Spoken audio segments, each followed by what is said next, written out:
Nos acercamos al corazón de las instituciones europeas. Las recientes elecciones han dejado un mapa político novedoso en muchos aspectos. Erosión de los dos grandes partidos europeos, populares y socialdemócratas, que por primera vez en 40 años no sumarán una mayoría. Ascenso de grupos modestos como verdes y liberales. Freno a la extrema derecha. Gobernar la Unión necesitará de nuevos pactos, de un nuevo reparto de poder.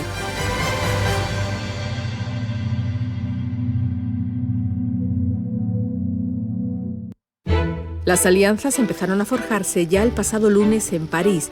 El presidente de Francia, Emmanuel Macron, y el presidente en funciones del gobierno español, Pedro Sánchez, reivindican el liderazgo de sus respectivas familias políticas, liberales, que ahora son la tercera fuerza, y socialistas.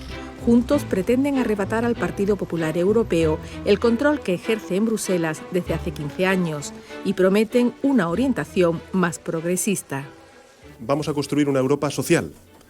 Vamos a impulsar el que Europa proteja, sin duda alguna, sobre todo gracias a una reconstrucción y a un fortalecimiento de todas las políticas redistributivas y de todas las políticas vinculadas con la dignidad laboral y salarial.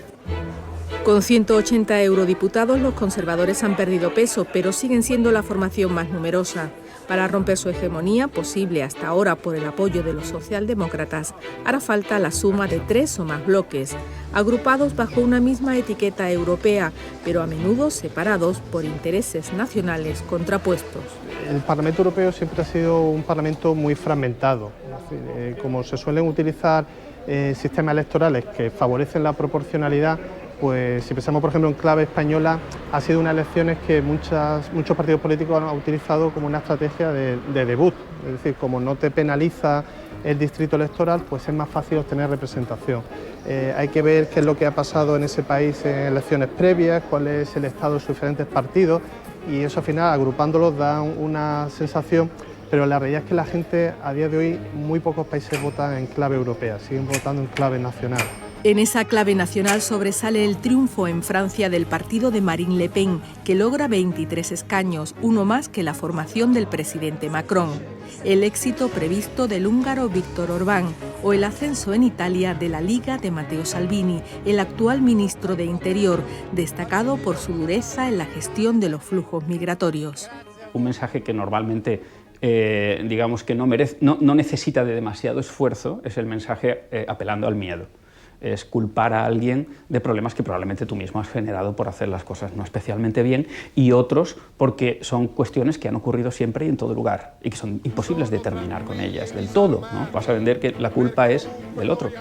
Además, del otro en un sentido general, el otro inmigrante, el otro que tiene una religión diferente a la tuya, que tiene una raza diferente a la tuya. En conjunto, extrema derecha, ultraconservadores y eurófobos avanzan, aunque no logran hacerse con una minoría de bloqueo. Sus propuestas oscilan entre el nacionalismo, la recuperación de la soberanía nacional perdida frente a Bruselas y el rechazo al otro. Mensajes simples y en muchos casos opuestos al sistema de valores del que Europa sigue haciendo gala.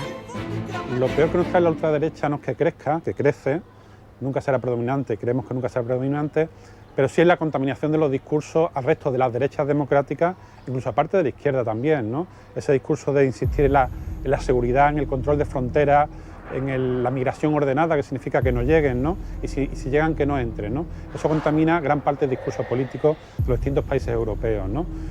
Y aunque es preocupante, hay otro sector de la población, y yo creo de los gobiernos más inteligentes, que asumen, como hizo Merkel en su momento, que la migración es necesaria, ¿no? Europa necesita la migración económicamente para sostener un estado del bienestar, para sostener las pensiones, pero incluso culturalmente, para renovarnos culturalmente, ¿no? El problema más grave de la Unión, el del socio que no quiere serlo, provoca otra paradoja. El más firme partidario del Brexit, el británico Nigel Farage, ha sido el ganador absoluto en su país y en la Eurocámara, con 29 asientos.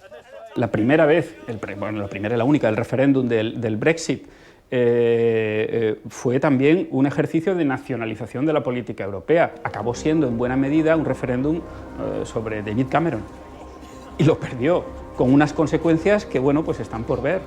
Se trata de un voto que está muy poco formado y que está haciendo un voto de castigo precisamente a eso. Es decir, estamos recibiendo un voto enfadado, un voto de gente que está realmente enfadada con la política tradicional y que está yendo a estos otros partidos de los que tampoco conocen nada. La izquierda unitaria retrocede, Unidas Podemos en España o Die Linke en Alemania. Se salva la Francia insumisa, Syriza en Grecia y el Bloco en Portugal. Y suben de manera destacada los verdes. Yo quiero creer que las políticas que van a llevar a cabo los verdes, que efectivamente parece que esta movilización por el medio ambiente empieza a cobrar algo de vida o algo más de movimiento, pero quiero creer que más allá de que los partidos que puedan entrar en el Parlamento Europeo sean nuevos o los mismos pero muy reforzados con políticas medioambientales más importantes, no solo cambien los nombres ni los partidos, sino también las políticas. Porque al mismo tiempo vemos el crecimiento progresivo de otras fuerzas de la izquierda alternativa, como los verdes, ¿no? Que recogen nuevas tendencias y nuevas sensibilidades de los europeos, el respeto al medio ambiente, la solidaridad con migrantes y refugiados, ¿no? Quizá hay que mirar ahí esas fuerzas nuevas, ¿no? Yo creo que renuevan un poco el discurso de izquierda, aunque es verdad que la izquierda en general, las fuerzas progresistas, no consolidan un bloque que podamos tener predominante, ¿no? Otro dato histórico, la participación media, más del 50%, la más alta desde las primeras elecciones, celebradas hace 40 años, en 1979. En los casos de España o Alemania, ha ayudado la coincidencia con otros comicios. La iniciativa en la Unión Europea la siguen llevando los gobiernos nacionales. Es decir, lo que importa realmente para el futuro de la Unión Europea es quién gobierna en los distintos países y sobre todo quién gobierna en las principales potencias, es decir, quién está al frente de Alemania, quién está al frente de Francia. Y lo que pasa en el Parlamento realmente complementa esas inercias. Lo cierto es que el peso del Parlamento ha ido creciendo precisamente porque había que trasladar la imagen de que la Unión Europea es una institución democrática, de participación popular, pero a día de hoy, como digo, el Parlamento sigue siendo un actor secundario porque la iniciativa la llevan los gobiernos. Unos gobiernos más que otros. El eje París-Berlín es hoy por hoy el centro del poder de la Unión. La Unión Europea puede sobrevivir a la pérdida del Reino Unido, pero no puede sobrevivir a la pérdida de Francia o Alemania. Si cae alguna de esas dos piezas, la Unión Europea se desintegrará en muy poco tiempo. Aunque suene triste, el principal proyecto de la Unión Europea en los próximos años es sobrevivir.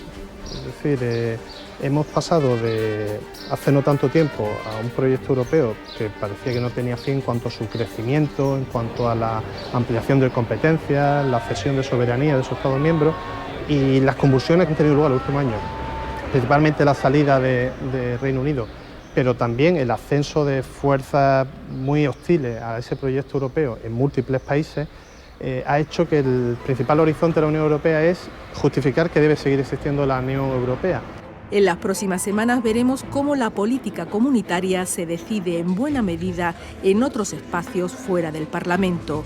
Hay que negociar la presidencia de la Comisión, el Colegio de Comisarios o la presidencia del Banco Central. Cada país intentará ampliar su influencia. España, por ejemplo, buscará un puesto de peso. La última palabra la tendrán, una vez más, los jefes de Estado y de Gobierno en la Cumbre Europea de finales de junio. Hay que seguir confiando en el Parlamento Europeo. Entre otras cosas, pues es lo que nos queda, es decir, es donde los europeos, la ciudadanía, tenemos un poder de decir algo, un poder de representarnos allí y decir, mira, estas son las políticas que queremos. Hay que seguir confiando en ese papel de contrapeso que tiene el Parlamento Europeo y que lo tiene muchas veces más moral que real en la fuerza de las políticas, ¿no? 376 es la cifra mágica del Parlamento de Estrasburgo, el número de escaños necesarios para asegurar la mayoría absoluta. En juego está el mando de las instituciones europeas en los próximos 5 años y la orientación política de una unión que puede parecer abstracta y lejana, pero que tiene una influencia real y tangible en nuestras vidas.